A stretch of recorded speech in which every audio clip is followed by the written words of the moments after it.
శ్రీమాత్రే నమః. ప్రేక్షక దేవుళ్లకు నమస్కారం.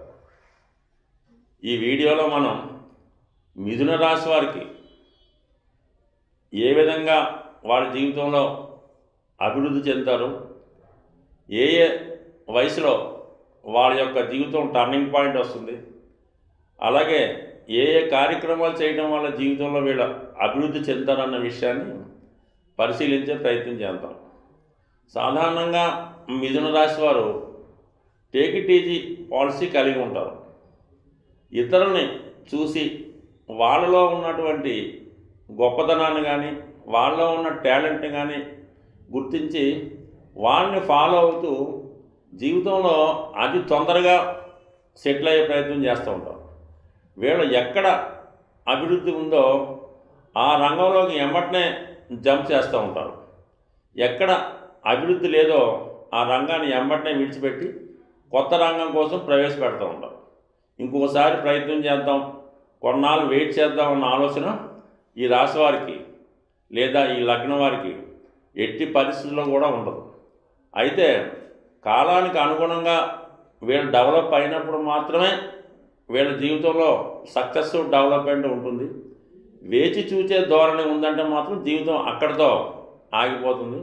అయితే దీనికి భిన్నంగానే ఈ రాశి వారు ఎప్పటికప్పుడు వాళ్ళ టాలెంట్ని, వాళ్ళలో ఉన్నటువంటి మెలకువల్ని, వాళ్ళలో ఉన్నటువంటి విద్యని డెవలప్మెంట్ చేసుకుంటూ ఆ రంగాల్లో వెళ్ళిపోతూ ఉంటారు. సాధారణంగా వీళ్ళు చదువుకి చేసే ఉద్యోగానికి కూడా సంబంధం లేకపోయినా సరే ఆ రంగంలో ఇమడగలుగుతూ ఉంటారు. ఏ రంగంలో అయినా, అటు సేల్స్ రంగంలో కానీ, అటు కంప్యూటర్ రంగంలో కానీ, అటు సినీ రంగంలో కానీ, ముఖ్యంగా మీడియా రంగంలో కానీ, ఏ రంగంలో ఉన్నా సరే ఆ వృత్తిని తొందరగా గ్రహించి గురువుని మించిన శిష్యులాగా ఎమ్మటనే దాంట్లో డామినేట్ చేసే ప్రయత్నం చేస్తారు. అయితే ఏ రంగంలో కూడా వీళ్ళు స్థిరంగా ఉండరు. ఎంత గొప్పగా రాణించినా కూడా ఆ రంగాన్ని కొన్ని సంవత్సరాలు, అంటే సుమారుగా మ్యాక్సిమం ఒక రంగంలో వీళ్ళు ఉంటే 7 years ఉంటారు. దాని తర్వాత కంపల్సరీగా చేంజ్ చేసి దాన్ని కంప్లీట్ చేంజ్ చేస్తూ ఉంటారు. మళ్ళీ కొత్త రంగాన్ని ఎన్నుకొని మళ్ళీ దాన్ని డెవలప్మెంట్ చేస్తూ ఉంటారు ఈ రాశి వారు. అంటే వీళ్ళ యొక్క మోటో ఏంటంటే how to earn money in easy ways. But కానీ ఇంత కష్టపడి సంపాదించిన ధనాన్ని కూడా ఒక్క పైసా కూడా దాచుకునే ప్రయత్నం చేయరు. అతి విలాసవంతంగా, అంటే ఏదైనా ఒక రంగంలో ఒక కొత్త వస్తువు కానీ ఒక కొత్త ఐటెం కానీ వచ్చినప్పుడు దాని మీద ఇన్వెస్ట్ చేస్తూ ఉంటారు. అలాగే కొత్త వాహనాలు కానీ, కొత్త సెల్ ఫోన్లు కానీ చాలా ఖరీదైనవి వాడుతూ ఉంటారు. ఎంత ఖరీదైందైనా సరే 2 years 3 years మించి వాడకపోవడం, దాన్ని మళ్ళా టెక్నాలజీ మారినప్పుడు దానికి మళ్ళీ అనుగుణంగా వెళ్ళిపోవడం జరుగుతూ ఉంటుంది. అంటే వీళ్ళు కొత్తకి నూతనానికి ఇస్తారు తప్ప మనీ కోసం అయితే ఎప్పుడు కూడా వాల్యూ ఇవ్వరు. ఆ విధంగా వీళ్ళు ముందుకు వెళ్తూ ఉంటారు. చాలా సందర్భాల్లో ఇతరులను నమ్మి మోసపోతూ ఉంటారు. అది మాత్రం చాలా జాగ్రత్తగా చూసుకోవాలి. ఏదైనా గృహం అమ్మినప్పుడు కానీ, గృహాన్ని కొన్నప్పుడు కానీ మోసపోయే అవకాశం ఉంది. సో అలాగే ఏంటంటే నమ్మటం వల్ల కూడా మోసపోతూ ఉంటారు. ఇక మిగతా విషయాన్ని చూసినప్పుడు వీళ్ళు తాహతి మించి కూడా కొన్నిసార్లు ఖర్చు చేసే ప్రయత్నం చేస్తూ ఉంటారు. వీళ్ళకి ₹1,00,000 ఒక నెలలో జీతం వస్తే ఒక ₹1,00,000 నెలకు వాయిదా కట్టి కారు తీసుకున్నా కూడా వీళ్ళేం భయపడరు. సరే మనం సంపాదించుకున్నది ఏం పొందన్న విషయంలో కొద్ది ఫైనాన్షియల్ ప్లానింగ్ తక్కువ ఉంటుంది. కొన్ని సందర్భాల్లో ఆ ఫైనాన్షియల్ ప్లానింగ్ వల్ల వీళ్ళు జీవితంలో ఆర్థికంగా దెబ్బతినే సూచనలు ఉన్నాయి. ఈ విషయంలో జాగ్రత్త తీసుకోవడం మంచిది. అయితే తొందరగా ధనం సంపాదించే వాళ్ళు ఈ మిథున రాశి వారు ఒకడు. ఇక్కడ మిథున రాశికి బుధుడు అధిపతి అవ్వడం వల్ల ఏదన్నా సరే చాలా స్పీడ్గా ఎంత దూరం అయినా సరే ప్రయాణించి ఎక్కువగా దూర ప్రాంతంలోని విదేశాల్లో ఉన్నవాళ్ళు కూడా ఈ రాశి వారు ఉంటారు. సాధారణంగా వీళ్ళు 23వ సంవత్సరంలో వీళ్ళకి చాలా మంచి అవకాశం వస్తుంది. ఆ అవకాశంలోనే అక్కడి నుంచే ధనం స్టార్ట్ చేస్తారు. కొంతమందికి కొద్దిగా ఇంకా పెద్దగా చదివి ఇంకో పీజీ గట్రా చేసిన వాళ్ళకి 25వ సంవత్సరంలో మాత్రం కంపల్సరీ సెటిల్మెంట్ వస్తుంది. 25వ సంవత్సరంలో మాత్రం వీళ్ళకి దూర ప్రాంత అవకాశం కానీ, విదేశ అవకాశం కానీ, ఉన్న ఊరు నుంచి మారే అవకాశం కంపల్సరీగా వస్తుంది. 25 వీళ్ళకి మ్యాక్సిమం వీళ్ళు సెటిల్ అయ్యే సంవత్సరం 25వ సంవత్సరం. దాని తర్వాత ఇంకా కూడా ప్రతి దానికి ఇంకా 7 years దానికి కలుపుకుంటా 32 yearsలోను, అలాగే 41 yearsలో కూడా మార్పులు వస్తూ ఉంటాయి. 50లో కూడా ఫైనల్ సెటిల్మెంట్ వస్తూ ఉంటుంది. ఇంకా 50 దాటినా సరే వీళ్ళు ఇంకా పెరగాలి, ఇంకా పెంచాలనే ఉద్దేశంతోనే చేస్తూ ఉంటారు. అందుకనే వీళ్ళు దీర్ఘకాలం ఏ దాంట్లో కూడా జాబు చేయడం జరగదు. అందువల్ల 50 years దాటినా కూడా ఇంకా మార్పు కోసం, ఇంకా జాబ్ కోసం ప్రయత్నం చేసేవాళ్ళు చాలామంది ఈ మిథున రాశిలో మీకు కనబడుతూ ఉంటారు. సో అయితే ఏంటంటే వీళ్ళు ఆ, ఈ రాశిలో ఉన్నటువంటి మన నక్షత్రాలను ఒకసారి గమనించినప్పుడు మృగశిర నక్షత్రం 3-4 పాదాల వాళ్ళు, ఆరుద్ర నక్షత్రం 4 పాదాలు, అలాగే పునరుసు నక్షత్రం 3 పాదాలు. ఇంకా ఈ మృగశిర నక్షత్ర జాతకులకి ఏంటంటే వీళ్ళు కుజ మహాదశలో ఈ సుమారు 3 నుంచి 3.5 సంవత్సరాలు మ్యాక్సిమం ఉంటుంది. దాని తర్వాత రాహు దశ ఉంటుంది కాబట్టి రాహు ఈ నూతన టెక్నాలజీ కారణంగా ఎక్కువగా ఈ మృగశిర నక్షత్రాలు ఏరోనాటికల్, స్పేస్ రీసెర్చ్, కొత్త విషయాలు కనుక్కునే దాంట్లో ఎక్కువగా ఉంటారు. అంటే మిగతా వాళ్ళు చదువుకున్న దానికన్నా వీళ్ళు డిఫరెంట్గా ఉంటూ ఉంటుంది.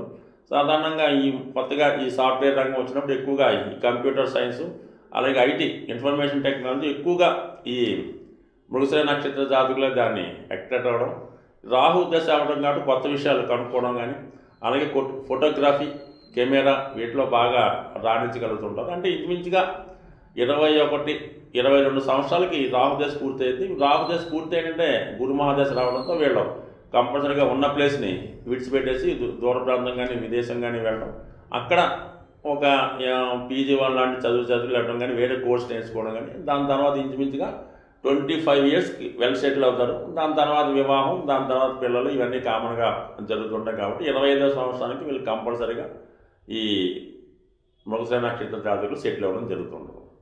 ఇక ఆరుద్ర నక్షత్ర జాతకులు వాళ్ళు పుట్టడమే రాహు మహాదశలో జన్మిస్తారు కాబట్టి ఈ ప్రారంభ విద్యలో మాత్రం వీళ్ళు చాలా వరకు ఎక్కువ ఇబ్బంది పెడుతూ ఉంటారు అన్నమాట. పేరెంట్స్ మాత్రం వీళ్ళ మీద కంపల్సరీగా దృష్టి పెట్టకంటే వీళ్ళు ఏ మాటకు ఏది చాలా తెలివితేటలు చాలా షార్ప్గా ఉన్నప్పుడు కూడా అధికమైనటువంటి కోపం, చాలా ఇరిటేషన్ మెంటాలిటీలు కలిగి ఉంటారన్నమాట.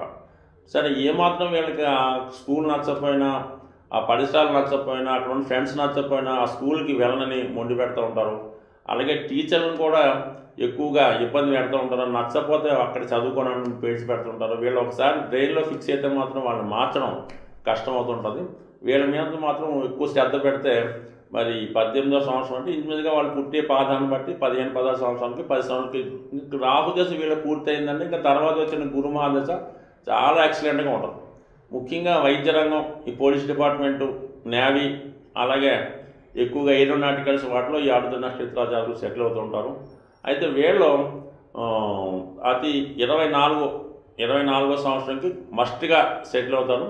తప్పితే 26వ సంవత్సరం తర్వాత ఇంక మనం చూడక్కర్లేదు. 26 నుంచి చాలా హైలైట్గా ఉంటుంది. అయితే ఒకే రంగాన్ని సాధారణంగా మిగతా మిథున రాశి వారి కన్నా ఈ రంగ రాశి వారు మాత్రం అభివృద్ధి చెందినంత మాత్రం టప్ అని పైకి వెళ్ళిపోతారు. టక్కన ఒకసారి ఇంచుమించుగా 44 ఇయర్స్లో కానీ 53 ఇయర్స్ కానీ కంప్లీట్గా జాబ్ని విడిచిపెట్టేసి వేరే రంగంలో, అంటే ఏదైనా 10 మందికి ఉపాధి కల్పించే రంగంలో కానీ, లేదంటే ఈ సైంటిస్టులు, లేదంటే ఏదైనా కొత్త పరిశోధించే రంగంలో కానీ ఈ విధంగా వాళ్ళు ఇన్వెస్ట్మెంట్ వైపు మారిపోయే అవకాశం ఉంది. బట్ వీళ్ళు లుకింగ్ కూడా 70 ఇయర్స్ వచ్చినా కూడా చాలా యంగ్ లుక్ కనబడుతూ ఉంటారు. అందువల్ల ఏంటంటే ఈ వివాహ జీవితంలో మాత్రం వీళ్ళు కొద్దిగా ఇబ్బందులు ఎదుర్కొంటూ ఉంటారు అన్నమాట. వైవాహిక జీవితం కొద్దిగా సఫరింగ్స్తో కూడుకొని ఉంటుంది. అందువల్ల ఏంటంటే సాధారణంగా ఈ వివాహం 1-2 మ్యారేజెస్ కూడా ఎక్కువ ఈ ఆరుద్ర నక్షత్ర జాతకులు చేసుకుంటారు. అయితే ఏంటంటే ధన విషయంలో కూడా ఎక్కువగా నష్టపోతూ ఉంటారు అన్నమాట. ఎక్కువ సంపాదిస్తారు. ఆ విలువ కరెక్ట్గా తెలియకపోవడం వల్ల ఏంటంటే ఎవరికైనా సహాయం చేయడం వల్ల కానీ, ముఖ్యంగా ఏంటంటే వీళ్ళు అన్నదమ్ములను కానీ ఫ్రెండ్స్ కానీ నమ్మి ఎక్కువగా మోసపోతూ ఉంటారు. అలాగే వివాహం ద్వారా కూడా చాలా ధనాన్ని నష్టపోతూ ఉంటారు. అలాగే ముఖ్యంగా ప్రేమ పేరుతో కూడా ఎక్కువ మోసపోతూ ఉంటారు.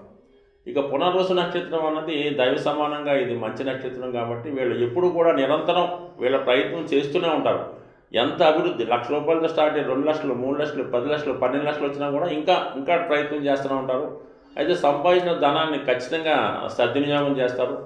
మనుషుల మీద, వ్యక్తుల మీద చాలా ఆత్మీయ అభిమానాలు చూపిస్తూ ఉంటారు. ఏ విధంగా కూడా ధనాన్ని ఎక్కువగా వెచ్చించరు. బట్ కానీ అభివృద్ధి కోరుకుంటే మాత్రం మార్పు ఎంత విషయాన్ని కూడా టక్కన చేంజ్ చేసి మారుతూ ఉంటారు. ఏదైనా ఒక పని వీళ్ళు అనుకుంటే మాత్రం అది సాధ్యం పడేదాకా కూడా తిరిగి ప్రయత్నం చేస్తూ ఉంటారు.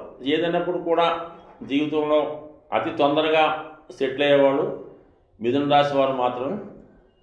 అయితే సంపాదించిన ధనాన్ని వీళ్ళు స్థిరాస్తుల మీద పెట్టుబడి పెట్టినప్పుడు మాత్రమే మంచిది. ఎవరిని నమ్మినా కంపల్సరీగా మోసపోతారు. ధనం ఒకరికి ఇస్తే మాత్రం జీవితంలో కంపల్సరీగా తిరిగి చూడలేరు. అలాగే మంచితనానికి లొంగిపోయి వాళ్ళకి ఎక్కువగా సాయం చేయడం వల్ల కూడా నష్టపోతూ ఉంటారు. సాధారణంగా మనం ఈ గోచార ఫలితాలు ప్రతి రాశికి మనం చెప్పడం జరుగుతుంటుంది. అయితే గోచార ఫలితాలు అన్నది మనకి ఒక ధనయోగం కానీ, ఒక వివాహ యోగం కానీ, ఒక సంతాన యోగం కానీ ఈ రాశుల యొక్క మార్పు వల్ల జాతకునికి ఏర్పడడం జరుగుతుంటుంది. అయితే జన్మ జాతకంలో ఆ యోగం జాతకుడికి ఉన్నప్పుడు మాత్రమే గోచారంలో వచ్చినటువంటి ఈ యోగం వల్ల అతనికి ఆ యోగ ఫలితాలు రావడం జరుగుతూ ఉంటుంది. ఉదాహరణకి అతనికి జన్మ జాతకంలో ప్రభుత్వ ఉద్యోగం చేసే అవకాశం లేదు అనుకుందాం. అటువంటి యోగం లేని జాతకుడికి గోచారరీత్యా గురువు ఏ స్థానంలోకి వచ్చినా, రవి ఏ స్థానంలోకి వచ్చినా కూడా అతనికి ప్రభుత్వ ఉద్యోగం ఇచ్చే స్థితి మాత్రం ఉండదు. అంటే ఏదైనా జన్మ జాతకంలో ఉంటేనే గోచార ఫలితాలు దాన్ని బలపరుస్తూ ఆ ఫలితాన్ని జాతకుడికి ఇవ్వడం జరుగుతూ ఉంటుంది. సో మనం కామన్గా ఏదో జాతకంలో ఈ అదృష్ట యోగం చెప్తాం. జాతకంలో లేనిది, జన్మ జాతకంలో లేనిది ఈ గోచారంలో ఏ విధంగా కూడా ఆ ఫలితాలు జాతకుడికి లభించమాట. సో ఏదైనా కేవలం 25% వరకే కూడా మనం చెప్తున్నటువంటి గోచార ఫలితాలు తీసుకోవాలి తప్ప ఇందులో అదృష్టం వచ్చింది అంటే సంతోషపడడానికి ఉండదు. అలాగే దురదృష్టం కలిగింది లేదా ప్రమాదం జరుగుద్ది లేదా ఉద్యోగం పోద్ది అనుకున్నా కూడా బాధపడినా కూడా లేదు. ఏదన్నా సరే జన్మ జాతకంలో ఉన్నటువంటి యోగాల మీదే ఆధారపడి ఉంటాయి. జన్మ జాతకాన్ని బట్టి మొత్తం జాతకం, నవాంశం బట్టి అదృష్టం, దశాంశం బట్టి ఉద్యోగం, సప్తాంశం బట్టి సంతానం, ద్వాదశాంశం బట్టి తల్లిదండ్రులు. సో ఈ విధంగా రాశి చక్రంతో పాటు 16 చక్రాలు పరిశీలించడం వల్ల ఆయా భావాలు జాతకుడికి ఏ విధంగా వస్తాయన్నది కూలంకషంగా పరిశీలించి ఖచ్చితమైన ఫలితాలు తెలుసుకోవచ్చు. అదీను కూడా ఆ జాతకంలో ఉన్నటువంటి యోగం కూడా దానికి సంబంధించినటువంటి దశ వచ్చినప్పుడు మాత్రమే రావడం జరుగుతూ ఉంటుంది. అంటే జాతకం బాగుండాలి, గోచారం సపోర్ట్ చేయాలి, దానికి జరుగుతున్నటువంటి దశ కూడా సపోర్ట్ చేసినప్పుడు మాత్రమే జాతకుడు ఆ ఫలితాన్ని పొందగలడు తప్ప కేవలం గోచారంలో వచ్చినంత మాత్రాన మీకు ఆ ఫలితాలు పొందే అవకాశం ఎట్టి పరిస్థితిలో ఉండవు. ఈ విధంగా మీరు పూర్తిగా జాతకాన్ని తెలుసుకోవాలి, సంప్రదించాలనుకుంటే మాత్రం వ్యక్తిగతంగా మీ జాతకాన్ని పరిశీలించుకొని దాంట్లో ఉన్నటువంటి లోటుపాట్లు సరిదిద్దుకొని మీకు అదృష్టాన్ని ఇచ్చే ఏ భావాలు మీకు అదృష్టాన్ని ఇస్తాయో దానికి సంబంధించినటువంటి భావాలకి ఆ గ్రహాలకి సరైనటువంటి శాంతితో పరిహారం చేసుకున్నప్పుడు మీ జాతకంలో ఉన్నటువంటి ఫలితాలు మీరు పొందగలరు. ఆ పొందగలిగే ప్రయత్నంలో మా వంతు సహకారం మీకు అందించగలిగే ప్రయత్నం చేద్దాం. స్వస్తి.